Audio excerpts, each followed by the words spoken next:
Se o ceticismo semântico é verdadeiro, se ele é um fato, então a teoria de significado ela não se sustenta.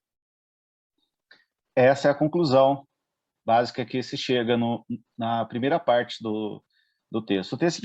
Esse texto críptico, ele tem essa divisão, que é a enunciação do paradoxo e depois a enunciação da solução para esse paradoxo.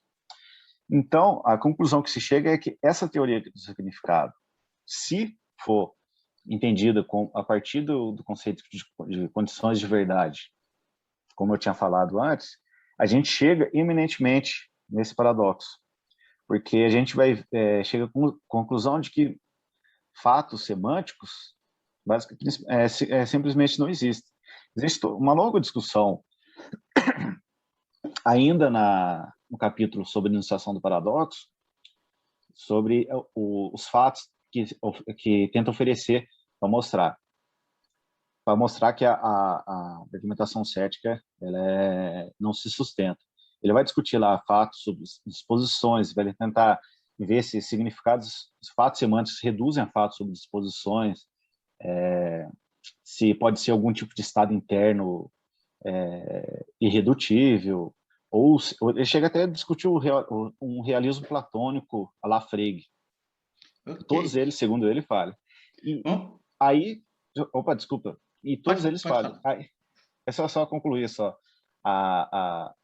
Isso, essas teorias de significados, se o exercício semântico for correto, essas teorias de significados, elas não funcionam. Elas simplesmente não conseguem explicar os significados.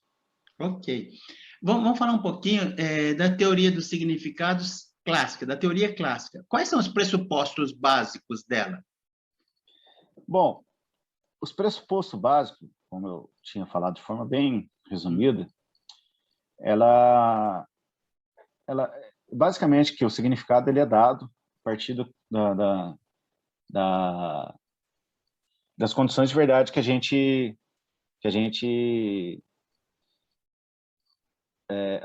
associa para poder utilizar a sentença de forma correta.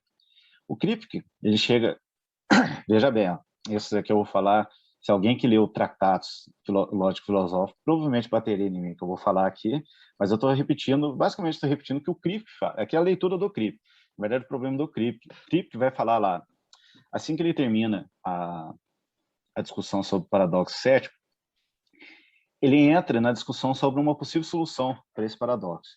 As soluções diretas de oferecer o fato falharam, então pode ser uma solução cética. Mas por quê que falharam as soluções diretas? Bom, daí ele entra lá numa parte lá, discute brevemente o que é as teses essenciais do Tratados Lógico-Filosóficos. Essa exposição que eu vou fazendo aqui que é o que ele julga a base dessas teorias clássicas do significado, que para ele é basicamente que para cada sentença você tem um fato correspondente. Se o fato for o caso, se for o caso que o fato tem, a sentença é verdadeira. Caso contrário, a sentença é falsa. E nisso a gente tem os átomos, que são basicamente as sentenças atômicas. Em lógica clássica a gente entende mais ou menos, segundo o Kripke está falando, em lógica clássica é basicamente uma sentença do tipo FA, por exemplo, AEF, por exemplo. Para cada sentença atômica, a relação entre a sentença e o fato que ela declara é uma de simples correspondência. É basicamente aquele exemplo que eu dei, o céu é azul.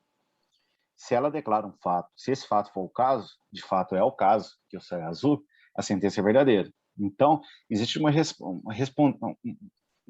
relação de correspondência ou isomorfismo estrutural entre sentença e enunciação.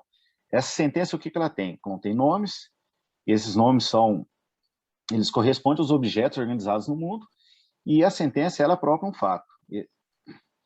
E a sentença, ela vamos dizer assim, ela tem um grau de complexidade maior do que os nomes, os nomes eles simplesmente fazem referência aos objetos, e a sentença coloca esses objetos em certas relações, como predicando predicados a ele, ou predicados unários, ou, por exemplo, eu posso falar em predicados n-ários, por exemplo, de dois argumentos, predicados de dois argumentos, por exemplo, eu posso FAB, sei lá, Luiz ama Maria, sei lá, relacionando esses objetos no mundo, e que